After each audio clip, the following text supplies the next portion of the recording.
Բարոյձեզ Սարվա թեման է իմ այսօրվա զրույցակից ազգային ժողովի քաղաքացիական պայմանագիր խմբակցության պատգամավոր Լիլիթ Ստեփանյանն է, բարոյձեզ Տիկին Ստեփանյան։ Բարոյձեզ։ Տիկին Ստեփանյան, այս գործող ազգային ժողովի աշխատանքը մոտենում է ավարտին, կարելի ասել արդեն ավարտվել, ընդ մի 2-3 երևի արտահերտ նիստեր էլ գումարեք եւ վերջ, եթե ամփոփելու լինենք 21 թվականին ձևավորված այս խորհրդարանի աշխատանքը, ինչպես գնահատեք, ինչ հասցրեցիք անել, ինչ չհասցրեցիք անել, նաեւ հաշվի առնենք, որ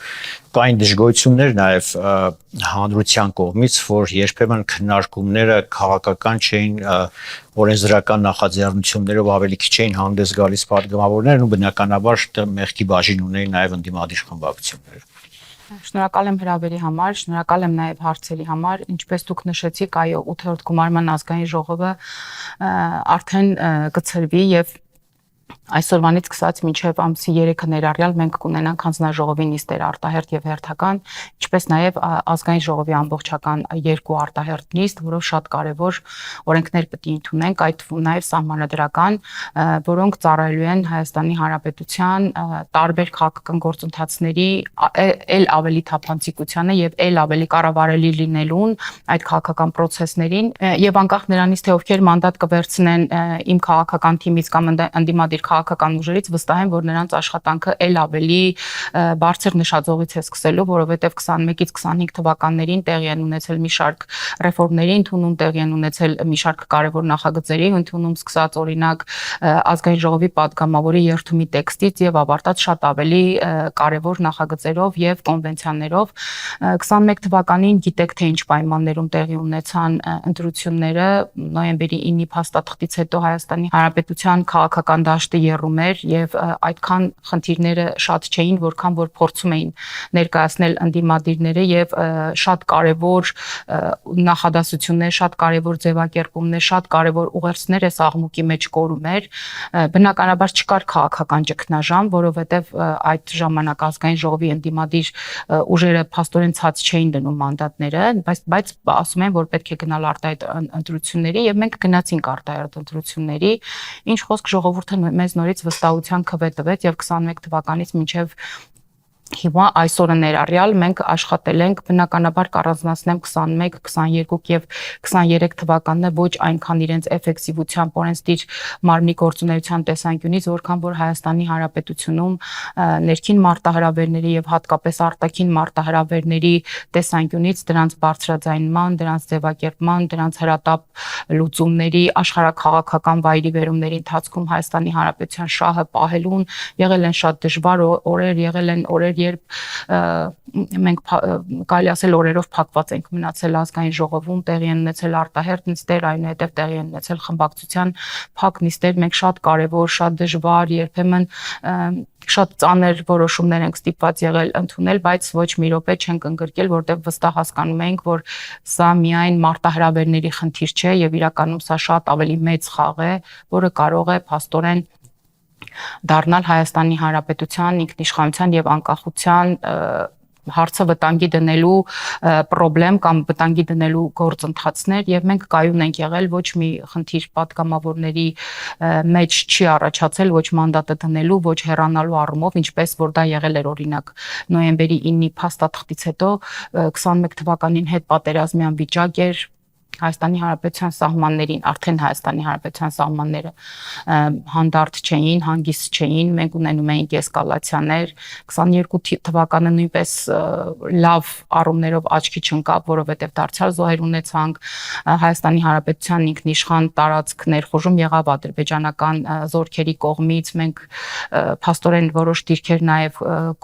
կորցրեցինք այս առումով, իսկ 23 թվականը շատ ավելի ծանր էր իր process-ներով, երբ Լեռնային Ղարաբաղը ամբողջությամբ դատարկվեց եւ ժողովուրդը բռնի տեղահանվեց։ Բնականաբար այս ընթացքում մենք ոչ միայն կարողացել ենք օրվա խնդիրներին արձագանքել, հա մենք շատերը կան օրինակ քաղաքացիները ասում են օրինակ այս խնդիրը կա արտաքին ճակատում կամ օրինակ Լեռնային Ղարաբաղում կամ այս խնդիրն է կարծես թե առաջանում ազգային ժողովը նստել է այսինչ նախագիծն է քննարկում կամ այնչը, բայց նաեւ այս հարթակը օգտագործելով ուզում եմ փոխանցել մեր քաղաքացիներին, որ կան հստակ քաղաքական օրակարգեր, կան վաղուց հաստատված նստաշրջանի օրակարգեր եւ կան հստակ ժամկետներ եւ որքան էլ օրինակ այս կամ այն հարցը տվյալ օրվա հրամայականը դառնա եւ հրատապ լուծում պահանջի, այնուամենայնիվ կան գուցե քաղաքացիների աչքով երկրորդական կամ 14-րդական հարցեր, որոնք մենք չենք կարող չքննարկել եւ չներառել օրակարգում, որտեղ այդպիսին են ընթացակարգերը, այդպիսին է արարողակարգի պահանջը եւ այդպիսին են օրենսդիր եւ գործադիր մարմինների աշխատանքները։ Հայաստանի Հանրապետությունը կարողացավ մի փոքր շունչ քաշել 24 թվականին եւ 25 թվականին եւ այն բոլոր կարևոր ռեֆորմները եւ այն բոլոր կարևոր ներդրումները եւ Հայաստանի Հանրապետության քաղաքական կշռի բարձրացումը միջազգային հարթակներում, Հայաստանի Հանրապետության տնտեսական եւ անվտանգային նաեւ արտաքին քաղաքական դիվերսիֆիկացումը մենք իրականացրել ենք արդեն վերջին 2 տարվա ընթացքում եւ մասնավորապես դրանք իրենց արդյունքները արդեն տվել են օգոստոսի 8-ի Վաշինգտոնյան համաձայնագրերից հետո, երբ մենք կարողացել ենք շունչ քաշել, մեր ժողովրդի լեզվով ասած, մեր աչքը կտրվել է մեր սահմաններից, որտեղ վստահ ենք, որ այնտեղ էսկալացիա չի լինելու եւ փորձել ենք խնդիրները լուծել արդեն միայն դիվանագիտական եւ քաղաքական ճակատում։ Եվս մեկ անգամ նշեմ, որ վերջին 2 տարվա ընթացքում թշնամու կրակոցից մենք սահմանին զոհեր չենք ունեցել, որևէ էսկալացիա տեղի չի ունեցել սահմանամերձ համայնքներում, մարդիկ խաղաղ հանգիստ շարունակում են ապրել, ավելին կառավարության որոշումներով մենք հենց այս սահմանամերձ համայնքներում իրականացնում ենք մի շարք կարևոր նախագծեր, իրականացնում ենք մի շարք կարևոր նախաձեռնություններ, դրանցից ամենակարևորը կառանձնացնեմ 16 միլիոնի ծրագիրը, որ ժողովրդի մոտ այսպես շատ տարածված է, երբ սահմանամերձ համայնքներում մենք 16 միլիոն ենք հատկացնում ընտանիքներին, որպեսզի նրանք իրենց տունը կառուցեն, եթե չունեն կամ եթե մեծ ընտանիքներով են ապրում, կարող են առանձնանալ։ Խաղաղության օրակարգը բնականաբար իր պտուղները տվել է եւ եւս մեկ կարևոր ծրագիր, որ մենք իրականացրել ենք, բայց շարունակվելու է նաեւ 26 թվականից հետո, դա 300 դպրոց եւ 500 մանկապարտեզի ծրագիրներ եւ սկսել ենք հենց սահմանամերձերից, որպեսզի սահմանամերձերը իրենց անտեսված չզգան կամ չփորձեն ծառայությունների կամ լավ ծառայությունների մատուցման համար օրինակ մտածել, որ իրենք կարող են միայն եւ միայն մայրաքաղաքում ստանալ այս ամիջը։ Մտածեմ, որ իրենք եւս համայնք են, իրենք եւս կարևոր համայնք են եւ այս ծառայությունները մենք նաեւ իրենց ենք մոտեցնում, ապա ինստիտուցիոնալացման գործընթացների համատեքստում։ Բնականաբար կարևոր պայմանագրեր են կնքվել նաեւ տարբեր երկրների հետ, հատկապես անվտանգության ոլորտում մենք հսկայական ձեռքբերումներ ունեինք եւ մայիսի 28-ին հնարավորություն ունեցանք մեր քաղաքացիներին որպես հաշվետվություն զորահանդեսի միջոցով ներկայացնել մեր ձեռքբերումները։ Կրթական ոլորտում հսկայական ձեռքբերումներ ունենք սկսած ուսուցիչների ատեստավորումից, ավարտած պետական նոր չափորոշիչներով, որոնք հնարավորություն են տալուց օրինակ հանրակրթական դպրոցից դեպի բուհ անցումը շատ ավելի սահուն իրականացնել կապված կրեդիտային համակարգի հետ։ ՆԳՆ համակարգում ներքին գործերի ոլորտում մենք հսկայական ռեֆորմներ ենք իրականացնել, բարեկային ծառայությունները համայնքային եւ քրեական ոստիկանությունների առանձնացումը, այստեղ նաեւ ատեստավորման ներդրումը եւ ամենակարևորը վիզաների ազատականացման process-ներն են իրացնել։ Սոցիալական ոլորտում բազմաթիվ են եղել մեր բարեփոխումները կապված թոշակի բարձրացումից, ընդ որում մի քանի անգամ 21 թվականից մինչեւ հիմա մենք 3-4 անգամ թոշակները բարձրացել ենք եւ Հայաստանի Հանրապետության պատմության մեջ առաջին անգամ պարենային նվազագույն պարենային զամբյուղի չափը շատ ավելի քիչ է, քան օրինակ այն թոշակը կենսաթոշակը, որ կառավարությունը փոխանցում է թոշակառուներին, բնականաբար սա վերջը չէ եւ ինչպես Հայաստանի Հանրապետության վարչապետը Քարոզ Արշավի ընթացքում նշեց, այսուհետ թոշակը ավելանալու է ոչ թե կառավարության լինենք մենք, լինի ուրիշ կառավարություն, ոչ թե իրականացվելու է կառավարության բարի կամքի կամ միայն քաղաքական շահադիտական նպատակներից ելնելով, այլ ելնելու է այն մտքով, որ եթե կա որոշակի թանկացումներ, ապա ինդեքսավորված մենք գործակիցը փոխելով նաև պետք է թոշակը ավելացնենք, որ թոշակառուները չբախվեն հանապազորյա հացի խնդրի, բնականաբար հենց այս նույն հիմքերից էլ ելնում առողջապահության համապարփակ ծրագրի ապահովագրության համակարգի ներդրումը, որը Հայաստանի Հանրապետության պատմության մեջ թերևս միակ սոցիալական, առողջապահական եւ մարդու կյանքի որակի բարելավման տեսանկյունից կարևորագույն ռեֆորմներ եւ դա սկսել է քննարկվել դեռևս 2000-ական թվականներից, երբ Ռոբերտ Քոչարյանն էր նախագահը, բայց քանի որ խոսքը հսկայական գումարների մասին է եւ Հայաստանի Հանրապետությունը միշտ գտնվել է պատերազմական վիճակում, ոչ մի կառավարություն չի համարձակվել մտնել այս կարևոր ռեֆորմի իրականացման տակ, եւ սա մենք արեցինք դարձյալ կարևոր են Վաշինգտոնյան համաձայնագրերը նախորդ տարվա օգոստոսի 8-ի եւ սա նաեւ այս խաղաղ վիճակը մեզ հնարավորություն տվեց այլ ոլորտներում նույնպես որոշակի ներդրումներ անել բնականաբար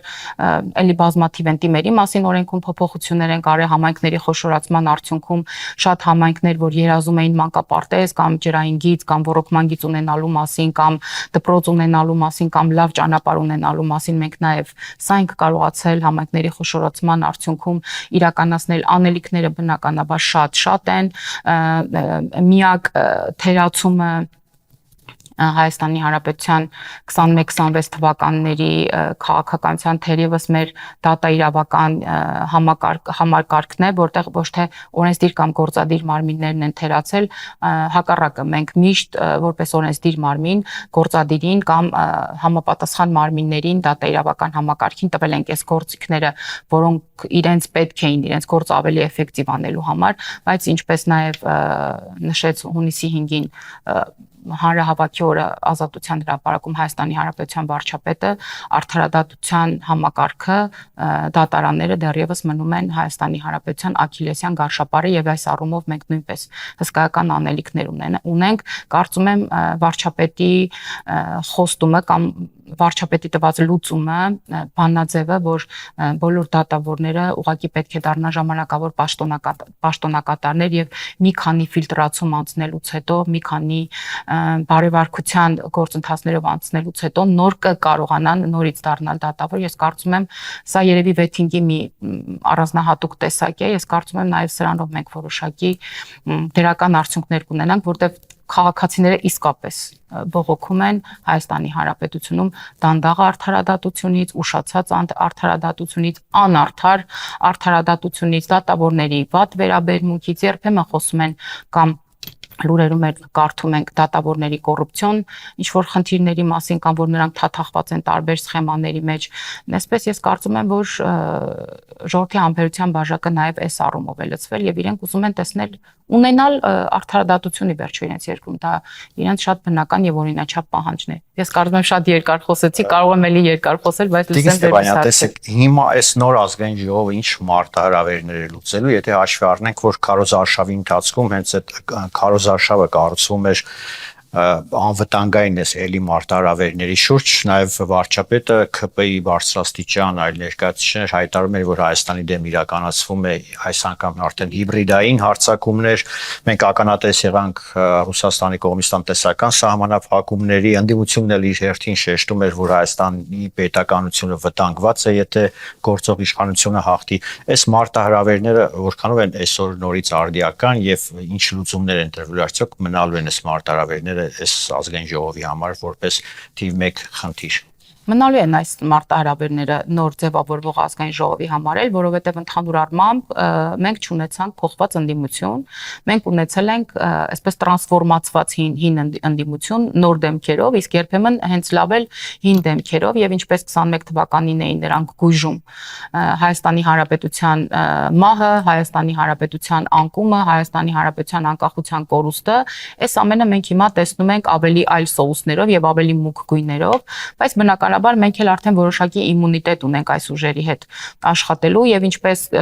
ժողովուրդն էր ասում 21 թվականին ձևավորված ազգային ժողովը չսկսել աշխատել մինչեւ 1-2-ը ծեծ չկերան ազգային ժողովում սա ես ցավով եմ ասում որովհետեւ կարծում եմ որ թիվ 1 առաջնային մանդատով օժտված մարմնում քաղաքական մարմնում հարցերը պետք է լուծվեն միայն եւ միայն կառուցողական քաղաքականության միջոցով ինչպես որ մասնագիտական գրականության մեջ գրված է ընդդիմության եւ իշխանության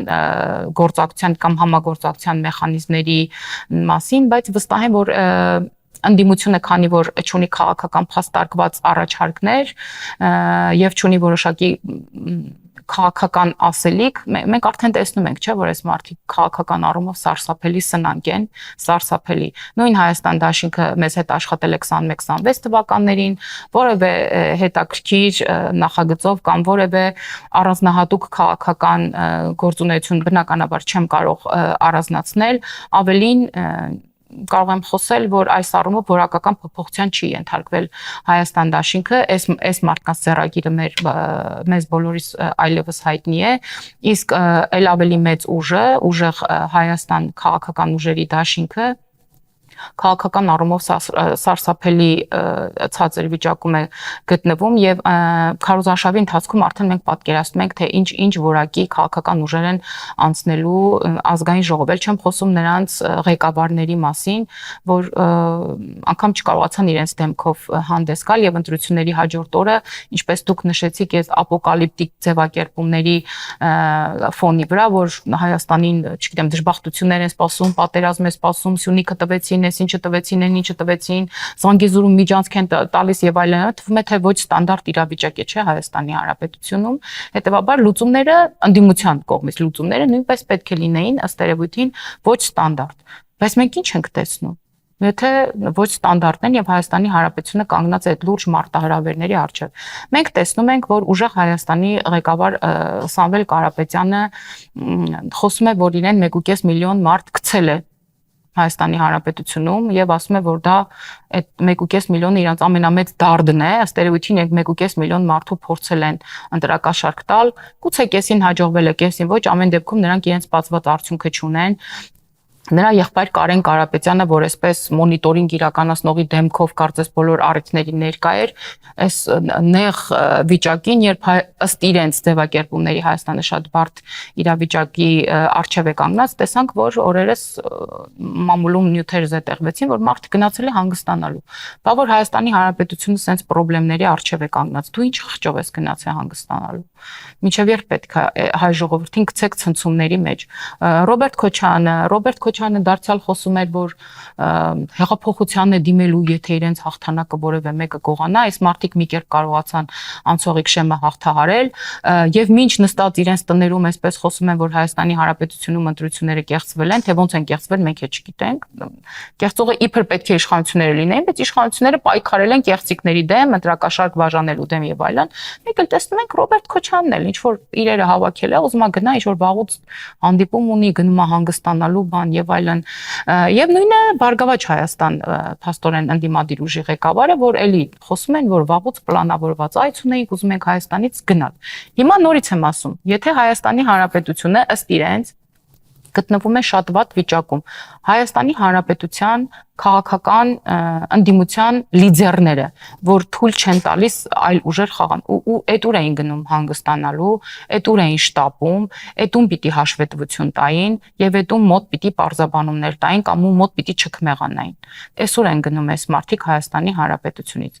Այդ 300,000 ադրբեջանցիների թեզը ամբողջ քարոզարշավի ընթացքում շրջանառության մեջ դրեցին եւ վախերի կառավարման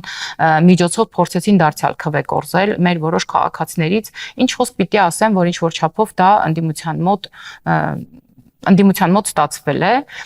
բայց գիտեք 2-3 օր առաջ, երբ որ ես տարբեր հարցազրույցներ եմ նաև աշխատանքի բերումով, այդ թվում նաև ընդդիմադիր դաշտից, հենց իրենց սատարող տարբեր ներկայացուցիչներ, ընդդիմությանը սատարող տարբեր ներկայացուցիչներ, ովքեր ավելի պատասխանատու են գաղափարական գծի համար, այս PR-ի գծի համար, խոսում էին, ասում էին, դե լավ, դե հիմի բոլորը հո գիտեն, որ դա PR-ի համար են 300,000 ադրբեջանցի, բոլորս էլ հասկանում ենք, որ դա ուժեղ Հայաստան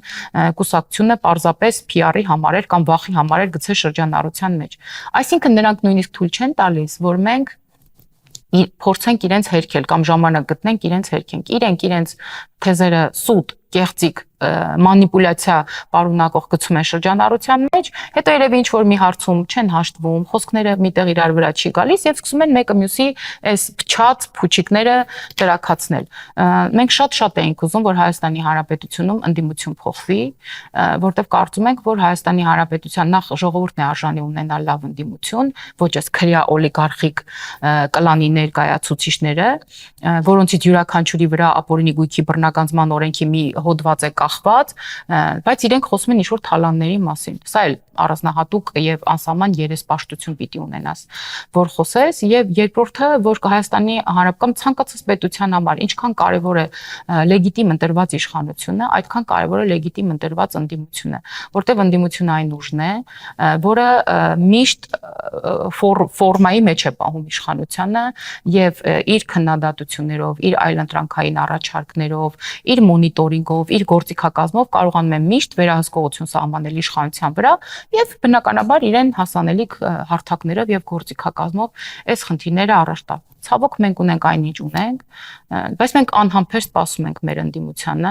Իդեպ ընդդիմությունը այսպես իրեն թանկացնում է, ՍԴ-ը ընդդիմը դեռ չեն որոշել մանդատներ վերցնել։ Ուրեմն ես վստահեցնում եմ, որ իրենք վաղուց նախ իրենք չեն որոշում, իրենք մանդատները վերցնում են թե չէ։ Իրենց կասեն գնա մանդատները վերցրու, գնացեք վերցրեք, իրենք կգնան կվերցնեն։ Կասեն դեռ մի վերցրեք, այդպես հայտարարեք, թանկացրեք ձեզ, որ կարողա չվերցնեք մանդատները եւ այլն։ Հիմա եթե այս մարդիկ ասում են ընտրությունները կեղծվել են, ընդդիմությունը ասում է ընտրությունները կեղծվել են։ Մանդատները ինչի են վերցնում։ Եթե իրենք ուզում են, որ իշխանություն փոխվի եւ ուզում են քաղաքական ճգնաժամ առաջանա երկրում, այսպես մեծ խոսում են, դե թող մանդատները չվերցնեն։ Գիտեք ինչու են վերցնելու։ Որովհետև այն ինչ որ իրենք ասում են, գոնե իրենք գիտեն, որ բացարձակ սուտ է, Հայաստանի Հանրապետությանը գոյաբանական ոչ մի սպառնալիք այս պահին չկա, եւ Հայաստանի Հանրապետությունը գնալու է խաղաղության ճանապարհով, գնալու է պետությունների հետ համագործակցության ճանապարհով եւ գնալու ենք մեր կիսատ թողած ռեֆորմները շարունակելու ճանապարհով։ Եվ նույն ընդդիմության ներկայացուցիչները, որ ասում էին մենք պիտի գնանք ազգային ժողով եւ պայքարենք, որ այդ 300,000 ադրբեջանցիները չկան, կարծես թե Հայաստանի Հանրապետությունում ուրիշ խնդիր չկա։ Մենակ այդ 300,000 այդպես թվացial ինչ որ մտածածին 300,000 ադրբեջանցիներն են։ Ասում են գնալու ենք պայքարելու ենք եւ այլն, հիմա էլ ասում են չէ գնալու ենք ազգային ժողով, որ իշխանությունը չկարողանա գլխավոր դատախազ բերի կամ նշանակի եւ այլն։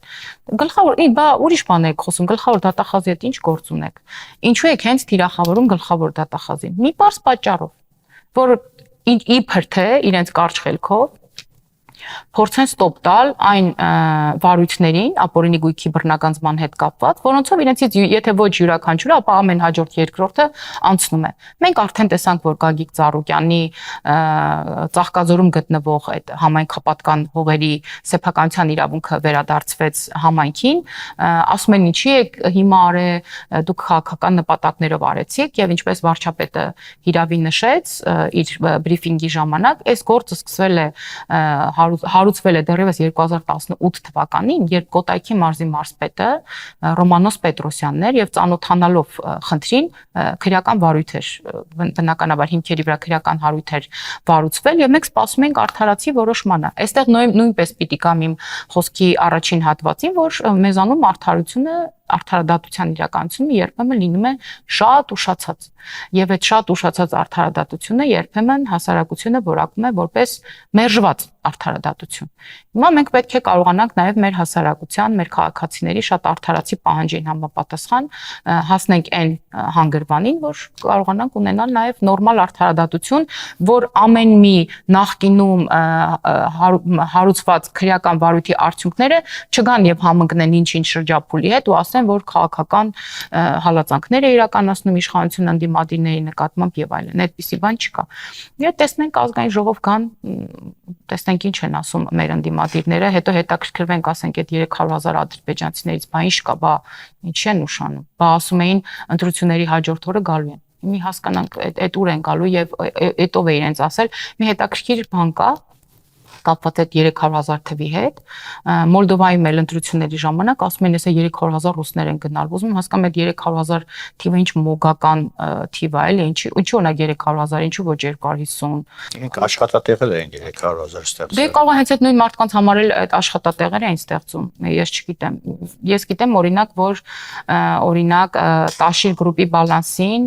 Հրազդանի ջեկն է եւ հրաշալի հնարավորություն ունի գործարանը առնվազն աշխատողներին չկրճատելու։ Բա ինչի է կրճատում։ պետք չի նոր աշխատատեղեր ստեղծել, դա իրանցն է, չէ՞։ Բա ինչի են կրճատում։ Հա կրճատում են, որ նորը ստեղծեն, ասեն, հա, էս ավելացրել ենք, այսինքն աշխատողներին կրճատում են, որ հետո հետ ընդունեն գործի, ասեն ավելացրել ենք աշխատատեղերը։ Պարտադիր չի, գիտեք, աշխատատեղեր ստեղծելու համար գալ իշխանության նոր այդ աշխատատեղերը ստեղծել։ Մանավանդ որ բոլորը գիտեն, թե օրինակ կալուգացի օլիգարխը ինչու է գալիս իշխանության, որովհետև իր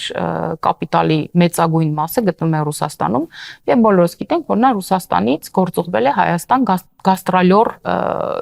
ինչ որ միջոցառումներին, գաստրոլյորական միջոցառումներին մասնակցելու համար։ Ռոբերտ Քոչարյանը գիտենք ինչի համար է մասնակցել ընտրություններին, որ իբր թե ունենա անձեռնմխելիություն կամ տեսնեն ինչ է դուրս գալի, որ մարտի 1-ի հետ կապված ինչ-ինչ իրավական process-ներից կարողանա խուսափել։ Նույնը Գագիկ Ծառուկյանի որդին այստեղ ինչ որ մարդկանց վրա կրակել էր, ինչ որ հանցագործության մեջ էր մեղադրվում եւ փախել է Բելարուսիայում է գտնվում հիմա։ Եթե Գագիկ Ծառուկյանն այս հայրենիքին այդքան նվիրված է, ես վստահ եմ, որ ինքը այդ հայրենասիրական ոգով պիտի որ դաստիարակած լինի նաեւ իր որդիներին։ Այդ դեպքում ինչու որդին չի գալի եւ Հայաստանի Հանրապետության քրեական օրենսգրքի առջեւ վերցնի պատասխանատվություն։ Ինչի է փախած։ Գագիկ Ծառուկյանը իր որդուն պատանդ է ուղարկել այլ երկիր եւ այդ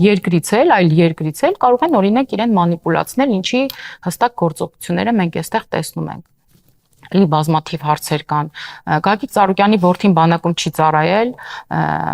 ոչ մի ադրբեջանցու վրա չի կրակել, բայց օրինակ բազմաթիվ անգամ մենք նրա մասնակցությամբ Հայաստանի Հանրապետության ներսում, Աբովյան քաղաքում, Բալահովիտում, Արինջում, Երևանում, տեսել ենք տարբեր հարցերում, որ ինչ-որ հանցագործություններ են տեղի ունեցել զենքի գործադրմամբ եւ Գագիկ Ծառուկյանի որդին եղել է գլխավոր դերակատարներից մեկը։ Հիմա ինչքան կարելի է օրինակ ժողովրդին խաբել այդպես մենք բարեգործ ենք եւ այլն։ Ծիրանի մուրաբա, թզի ջեմ, տուկի թել, սելիտրա, կարտոֆիլի սերմացու բաժանելով չեն դառնում բարեգործներ։ Բարեգործներ դառնում են օրինական դաշտում աշխատելով, պետությանը հարկեր տալով եւ իրենց աշխատողներին նորմալ աշխատավարձ տալով։ Այս բոլոր հեքիաթները վաղուց բոլորը կարդացել են, անգիր գիտեն եւ մենք նոր բան ենք սպասում։ Տեսնենք մեր ընդդիմությունից նոր բան կառաջարկի մեզ եւ իրեն ընտրողներին։ Ստեփանյան, հնարավոր համարում եք, որ փողոցային ինչ որ, այսպես ասենք, ցույցեր առաջացնեն, ինչպես դա եղավ 21-ից հետո որոշակի ընթացքում։ Բացառում եմ։ Բանալ, եթե հաշվառենք, որ օրեր առաջ ուժեղ Հայաստանը հավաք էր կազմակերպել, բայց ոչ թե դրսում, այլ կրկեսում, ընդ որում իրենք բավական շատ ձեներ ունեն, այդ ուր էին այդ ընտրողները իրենց, եթե դրսում չեն միանում իրենց։ Եթե ըստ երևույթին, որ նաև նշում են, որ ընտրությունները կեղծվել էին։ Դուք շատ ճիշտ դիտարկում արեցիք, ես բացառում եմ, որ նրանք գնան փողոցային պայքարի ճանապարհով, որովհետև մինչև ընտրությունները նրանք խոսում էին Գյումրի 2 անելու մասին, բայց Գյումրի 1-ը իբր այդ իրենց ինչ էր ներկայացնում, Գյումրի 1-ի հեղինակը հիմա ուր է։ Գտնում այդտեղ, որտեղ որ պետք է գտնվի, իսկ Գյումրի 2-ի դեպքում այդպես էլ մի խոսքով իրենց երազանքները քաղաքական դաշտում իրականություն չդարձան, Գյումրի 2 ըստ երևույթին չեղավ,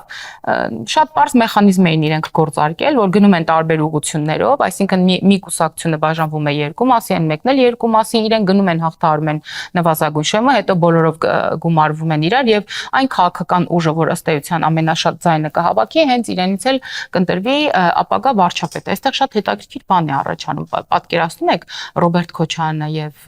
եթե Գագիկ Ծառուկյանն էլ հաղթահարեն, ու այս դեպքում միայն Ռոբերտ Քոչարյանը պետք է Նարեկ Կարապետյանին ընտրի Հայաստանի Հանրապետության վարչապետ։ Ես մեծ սիրով օրինակ պատրաստ եմ նայելու այդ process-ին, թե ինչպես է Ռոբերտ Քոչարյանը Նարեկ Կարապետյանին ընտրում որպես կամ ներկայացնում որպես Հայաստանի Հանրապետության վարչապետ։ Ինչու նրանք փողոցային պայքարի չեն դիմի, որտեղ իրար մեջ իրենք արդեն ունեն բազմաթիվ տարաձայնություններ։ Եթե դուք լսեք օրինակ Ռոբերտ Քոչարյանի դաշինքի ներկայացուցիչների հարցազրույցները կամ առհասարակ խոսակցությունները, ապա կտեսնեք, որ իրենք այսպես անթակույց քաղաքական կսմիթներով, այսպես քաղաքական փոխհրաձգության իհարկե չի ասել, ինչպես Սերժ Սարգսյանի քաղաքական ուժի հետ, բայց արդեն իրենց անհամաձայնությունը տարածում են։ Օրինակ Ռոբերտ Քոչարյանը գիտի, որ ինքը շատ մեծ դժվարությամբ է այդ 9 կամ 9.քանի% հավաքել, եւ երբ որ օրինակ ուժեղ Հայաստան ասում է մենք կարող մանդատները չվերցնենք, ըստ երևույթին քար է գցում Ռոբերտ Քոչարյանի քաղաքական ուժի երազանքների կամ նպատակների գլխին։ Այստեղ իրենք իրար մեջ ունեն խնդիրներ եւ հասկանալի է, չէ՞, որ ընդդիմությունը իր ամբողջ ռեսուրսը պետք է հանի փողոց, բայց ընդդիմություն կա, որ ռեսուրս լինի մի հատ էլ հանեն փողոց։ Ամեն մեկը ունի իրեն սատարողների շատ փոքրիկ խումբ եւ այս փոքրիկ խումբն էլ բնականաբար դուրս կգա, իսկ այդ փոքրիկ խումբը ծիծաղելի կլինի։ Ինչու հավաքվեցին կրկեսում ոչ փողոցում, որովհետեւ կրկեսը ես որքան գիտեմ ունի 2500 աթոռ, այսինքն շատ ավելի հեշտ էր այդ 2500 հոգուն հավաքել միտեղ, քան օրինակ խոսել 25000-անոց կամ 250000-անոց ցույցի մասին, իսկ ինչ վերաբերում է նրանց հավաքած ձայների, գուցե ձեր մոտ կամ քաղաքացիների մոտ կոնկրետ հարց կառաջանա, որ բայց մարդիկ այնուամենայնիվ այսքան ձայն հավաքել են։ Այդ մարդիկ Ռուսաստանից տարբեր հանգամանքներով պայմանավորված, գուցե մարդիկ կային, որ իրենց մոտ էին աշխատում, իրենց մերձավորների մոտ էին աշխատում, իրենց բիզնես կենտրոնների մեջ էին աշխատում, կամ իրենց այնտեղ գործիքակազմ օգտագործելով այս մարդկանց տարբեր ձևով շահագրգռելով, սպառնալով, որ ձեզ նեղություն կտան, ձեր ընտանիքի անդամներին նեղություն կտան, ուղարկել էին Հայաստան, մարդիկ ընտրեցին, իրենց փողը վերցրեցին, եթե իհարկե տվել են, հավաքվեցին, հետ գնացին Ռուսաստան։ Իրենց ռեսուրսը ուր է, որ մի հատ էլ գա իրենց հետ փողոցային պայքարում, չգիտեմ, մասնակցություն ունենա կամ ինչ հա կատարվում, որ իրանք ուզում են փողոցային պայքարի դիմեն։ Այսօրվա իշխանությունը, որ մինչև 2018 թվականը եղել է ընդդիմություն, այն ժամանակ էլ էր պայքարում ընտրակեղծիքների եւ ընտրակաշարք բաժանողների եւ ընտրակաշարք բաժանելու դեմ, հիմա իշխանությունը 18 թվականից հետո դարձյալ պայքարում է ընտրակեղծիքների եւ ընտրակաշարք բաժանելու դեմ։ Այսինքն ոչ մի բան չի փոխվել, ուղղակի մենք այսպես տեղերով ենք փոխվել։ Ես տարբեր ժամանակահատվածներում եղել եմ հանձնաժողովի անդամ, երբ նախագահական ընտրություններ էին տեղի ունենում Հայաստանի Հանրապետությունում կամ ազգային ժողովի ընտրություններ են տեղի ունենում, եւ ես տեսել եմ, թե ինչ է նշանակում կեղծել քաղաքացու քվեն եւ դա ինչ ձևերով էր իրականացվում։ Լույսերը գնում էին հաշվարկի ժամանակ, ընդդիմության վստահված անձանց ֆիզիկական բռնության էին ենթարկում, եթե տղամարդ էին, եթե կին էին, նրանց ես ուզում եմ անկեղծ լինել, եթե կին էին, նրանց օրինակ փակում էին զուգարաններում 8-9 ժամով եւ թույլ չէին տալի, որ իրենք զուգարաններից դուրս գան։ Ես տեսել եմ, թե ինչպես են օրինակ մարդկանց բերում եւ տանում, ասում են, հենց իրենք այդպես հրապարակային ընտրություններին անում, որ ընտրական օրենսգրքին դեմ էր։ Ես տեսել եմ, թե ինչպես են հաջորդ օրը ինչ որ քվեատուփեր անհետացել։ Ես տեսել եմ, թե ինչպես են հանձնաժողովի անդամներից մեկը այսպես իր շորի տակից հանում մեկ տրցակ կոնկրետ իշխանության համար քվեարկած բյուլետեններ եւ այսպես խցկում է այդ քվեատուփի մեջ։ Հետաքրքիր զուգադիպությամբ, երբ Հայաստանի Հանրապետության վարչապետը գտնվում էր, կարծեմ Շիրակի մարզում, այնտեղ դպրոցներից մեկի, չեմ հիշի հիմա Շիրակի մարզներ թե որներ, այնտեղ պարզվեց, որ դպրոցների հիմնանորոգման կամ վերանորոգման ընթացքում շինարարները գտել էին 2003 թվականի նախագահական ընտրությունների քվեաթերթիկներ, որտեղ քաղաքացիները ընտրել էին ըստ երևույթին ոչ իշխանության ներկայացուցիչին, այլ ընդդիմադիր ներկայացուցիչին, այդ քվեաթերթիկները այսպես թաղել են դահլիճի հատակի տակ եւ վերանորոգման ընթացքում այդ քվեաթերթիկները հայտնաբերվել են։ Այդ նույն խնդիրը եղել է նաեւ իմ հայրենի հրազդանում, Կոտայքում, այսինքն բռնաճնշումները խայտառակ վիճակի են եւ ես շատ լավ հիշում եմ, որ ընտրություններից 1 օր հետո կամ 2 օր հետո, երբ մարդիկ արդեն մեկը մյուսից տեղյակ էր լինում, դե այն ժամանակ ժողովրդավարություն չկար, որ մարդիկ շատ ավելի այսպես հրապարակային խոսեին իրենց քաղաքական հայացքների համար, ծեծ ու ջարդի արդյունքում մարդիկ կոտրվածքներ էին ունենում, բայց վախենում էին դիմեին հիվանդանոց, որովհետև գիտեին, որ եթե իրանք դիմեն հիվանդանոց, իրանց հետևից գալու են։ Ուրիշ խնդիրներ էր առաջանում, երբ որ այդ պարկով դրամները բաժանում էին, այդ ընտրակաշարք կոչվածը, հետո երբ իրենց ցանկալի արդյունքը չէր լինում, ցանկալի թիվը որևէ ընտրատեղամասում քաղաքացու քվեի տեսքով չէր արտահայտվում, այդ փող բաժանող տասնապետներին, 20-ապետներին եւ հարյուրապետներին կանչում էին եւ արդեն իրենք իրար մեջ են, ներողություն եմ խնդրում ես բարիս համար, ռազմորկա էին անում, թե քեզ այսքան փող ենք տվել, այսքան մարդու համար, բայց այսքան մարդ է եկել, փողերն ուր են։ Մարդիկ են իրար ծեծե, ընկերներ են դուշմանացել իրար հետ, եղել են շատ, երբ որ ընտանիքները պարզապես գիշերով Հայաստանի Հանրապետությունը լքել գնացել են, որ ֆիզիկական հաշվեհարդար իրենց հետ չտեսնեն։ Այս սա էր ընտրությունների կեղծման մեխանիզմը։ Հիմա այս նույն ընտրություններ կեղծող համակարգը սերնդափոխություն ասել ենք, իրենք պատկերացրել են սերնդափոխություն նկատի ունենք հիմա պապաները չէ, պիտի տղաները գան առաջ, այսպես են սերնդափոխություն իրականացրել իրենց քաղաքական ուժերում։ Հիմա եկել են այս սերնդափոխված այս ընտրակեղծարարները, ընտրակաշառատուները եկել են միատել այսօրվա իշխանություններին, ասում են դուք ընտրություն եք կեղծել։ Երբ որտեղ բերեք մեկ օրինակ, ասում են դուք թոշակները բարձրացրել եք, դա ընտրակաշառք էր։ Ընտրակաշառքը տեղի ունենում մեկ անգամ, մեկ հոգու կամ մաքսիմում երկու հոգու կողմից, տվյալ ակտը իրականացնում են, գրում են սա է ընտրակաշառքը, երբ որ նյութապես շահագրգռում են քաղաքացուն։ Մենք բարձրացրել ենք թոշակները եւ այդ թոշակները մարդիկ ստանալու են միջև իրենց կյանքի վերջ։ Սրա ընտրակաշառքը ո՞րն է։ Թե իրենք մտածում են ինչի ենք մենք այս ռեֆորմները արել, չէ՞ որ իրենք կային իշխանության, այլևս չէին ուզի բարձր թոշակ տալու, չէ՞ որ բոլորս գիտենք, որ սոցիալական ծրագրերի ձախողումը շատ հաճախ կառավարությունների կողմից միտված է նրան, որ վատ ապրող քաղաքացուն միշտ ավելի հեշտ է կառավարել եւ միշտ ավելի հեշտ է էժան գնով նրա ձայնը գնել։ Հիմա մենք քաղաքացուն տվել ենք ազատություն, մենք քաղաքացիների աշխատավարձերը բարձրացրել ենք մի քանի անգամ, մենք աշխատավարձերի բարձրացման տարբեր մեխանիզմներ են դրել, մենք մարդկանց թոշակներ ենք բարձրացրել, մենք ասել ենք այլևս ոչ ոք փող չունենալու պատճառով տանը չի դիմանալու իր ցավերին, որովհետեւ դուք ունենալու եք առողջապահության համապարփակ համակարգ եւ կարող եք դիմել ձեր խնդիրները լուծելու համար։ Այս սա իրենց դուրս չի գալիս, որտեվ իրենք ըստ էության էլ առաջարկելու բան չունեն։ Եվ հենց այն պահից սկսած եւ ուժեղ Հայաստան եւ Հայաստան դաշինքի ներկայացուցիչները սկսեցին ավելի պոպուլիստական հայտարարություններով հանդես գալ, եթե հիշում եք, խոսում էին, որ սահմանամերձերում պատրաստ են բնակիչների կոմունալները վճարել, պատրաստ են թոշակը մի քանի անգամ էլի ավելացնել,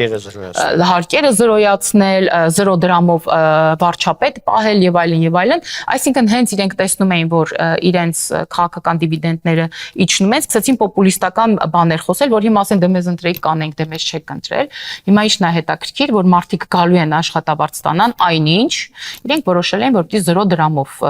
աշխատավարձ ստանան։ Հիմա բոլորս, ես վստահ եմ դուք, նաև շատ քաղաքացիներ անհամբեր սպասում են, հատկապես ուժեղ Հայաստանի պատգամավորներին, որ օրինակ համատեղ հայտարարություն անեն, ասեն մենք աշխատավարձներից հրաժարվում ենք, որովհետև մեր շեֆը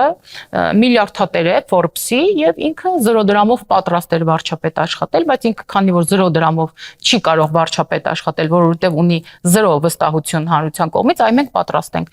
Մենք մեր աշխատավարձների ֆոնդը այս գլխից ասում ենք թողվեն բարեգործության։ Սպասում ենք դեռ, անհամբեր սպասում ենք այս հայտարարությունները։ Տիկին Ստեփանյան, եւ վերջին հարցը, ձեր կուսակցությունն արդեն առաջադրել է ազգային ժողովի նախագահի նոր թեկնածու, սա հերթական ռոտացիան է, թե ուղղակի կային դժգոհություններ գործող նախագահի աշխատանքի հետ կապված։ Պարոն Իսրայելյան, մենք հրաշալի ազգային ժողովի նախագահ ենք ունեցել պարոն Սիմոնյանը, ով ղեկավարել է ազգային ժողովը ձեր կողմից նշված 21-26 թվականները, որոնք ոչ միշտ էին, որ հանդարտ էին, ոչ միշտ էր, որ քաղաքական մթնոլորտ կար, ոչ միշտ էր, որ քաղաքական տարածք կար տարբեր խնդիրներ լուծելու համար, եւ շատ հաճախ մեր հանրությունը նաեւ մենք տեղի ենք ունեցել բռունցքների, վիրավորանքների, վերբալ սպառնալիքների եւ այլն, բայց ի պատիվ պարոն Սիմոնյանի նա կարողացել է հրաշալի կառավարել, համակարգել աշխատանքները եւ նա ոչ միայն քաղաքացիական պայմանագրի ազգային ժողովի նախագահներ, այլ նաեւ ընդդիմության, սա նաեւ հրաշալի երևում էր օրինակ տարբեր աշխատանքային խմբեր են ձևավորվում, հա, արտագնա գործողումներ են լինում պաշտոնական, որ պարոն Սիմոնյանը միշտ ներառել է նաեւ ընդդիմադիրներին,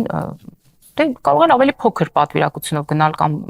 չվերցնել, բայց միշտ ներառված են եղել ընդդիմադիրները եւ երկու քաղաքական դաշինքներից էլ շատ լավ համագործակցություն է եղել պարոն Սիմոնյանի հետ։ Սա եւս մեկ առիթ է, որ շնորհակալություն հայտնեմ պարոն Սիմոնյանին իր գործունեության համար։ Տեսեք, նոր ազգային ժողով էր ձևավորվում, բնականաբար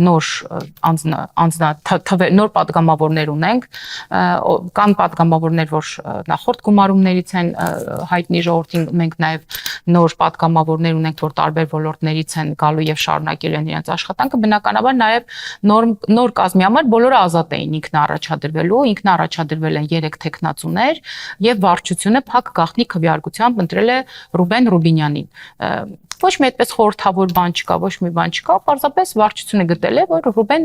Ռուբինյանը պետք է այսուհետ կառավարի ազգային ժողովը, դե բնականաբար պարոն Սիմոնյանն իր գործունեությունը,